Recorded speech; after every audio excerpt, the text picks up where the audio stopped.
Hey guys, so today we are making pizza bases. So we're going to start with half a cup of flour. You're going to add that into your bowl. And then to that you are going to add a quarter of a teaspoon of yeast and a quarter of a teaspoon of sugar. We aren't going to add salt right at this moment because the salt is actually going to kill our yeast. Then to that mix we are also going to add a quarter of a teaspoon of oil. And we're going to give that a quick little mix through. Then what you need to do is you need to warm up the water coming out of your tap. You want it to be about skin temperature or just a little bit warmer. You don't want it to be hot. And you're going to measure a quarter of a cup of that water. You're going to add about half of that into your bowl and give it a really good mix. Then you can add a quarter of a teaspoon of salt.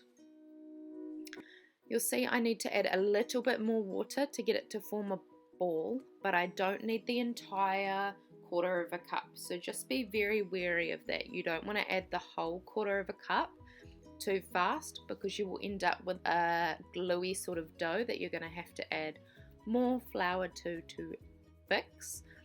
And given our current state with COVID and the supermarkets, flour is not very readily available. This is what it should look like coming together. I'm going to turn that out onto a floured surface and I'm going to give it a really good knead. So I've sped up my video, but it does take about 5 to 10 minutes of kneading to get your dough where you need it to be. The technique for kneading is you use the base of your hand or the base of your palm just before it gets to your wrist. You're going to push and stretch the dough. Then fold it back over on itself and give a quarter of a turn. Then push and stretch, fold over, quarter of a turn.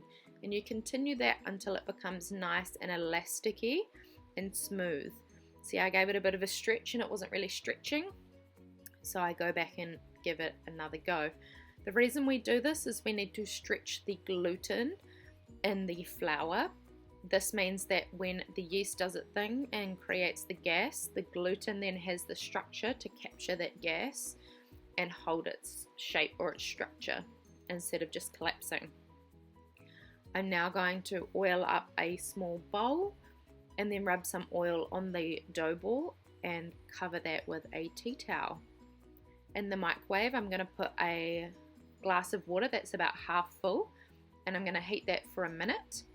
And then what I'm going to do is I'm going to take that bowl that has the dough that's covered with a tea towel and I'm going to pop that into the microwave.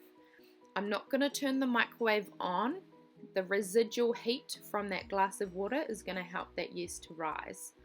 So that dough rises and becomes soft and pillowy.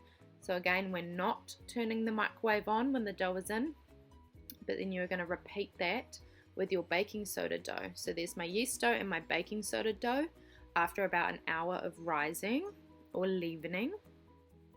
I'm going to start with my yeast dough. I'm going to roll that out to the desired size and thickness. This will vary depend on what you like for your pizzas. I prefer something that's not too thin but not too thick. I think it works out to be about the size of my hand by the time I've finished rolling it. And then I'm going to prick that with a fork just so it gives a nice even cooking in the oven. And then that goes on to a baking tray lined with baking paper. You're then going to do the same thing for your baking soda dough. So you'll see in a moment, I'm just pricking that with a fork. And there's my baking soda dough. So same thing, you can see it's a little bit of a different texture. You might be able to tell me why that is. Roll that out, prick that with a fork and pop that on the baking tray. You also want to label. You can label that baking paper with a vivid. I forget to, but you'll see I'll go back and do it. Just so I remember which is which for when it comes to comparing the two. You then want to cut up all your toppings. There they are on the tray. And we need to turn our oven on to about 180 to 200 degrees fan bake.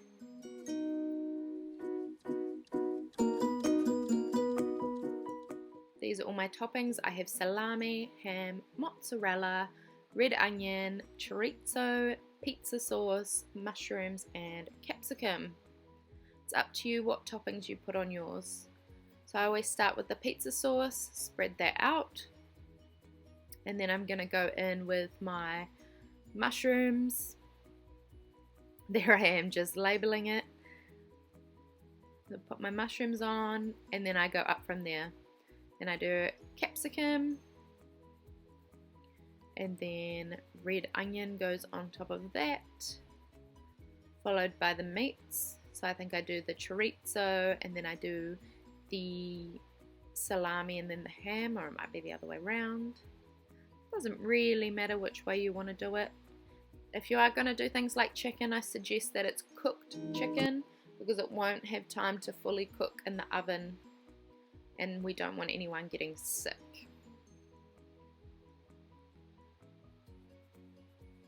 Once I have all of those toppings on, I'm going to go in with the cheese. You can see it's a bit of a messy job, that's why we always put baking paper underneath. And then I finally top that off with some sauce. And I think from memory I chose a chipotle mayo to go on top of this. It was delicious.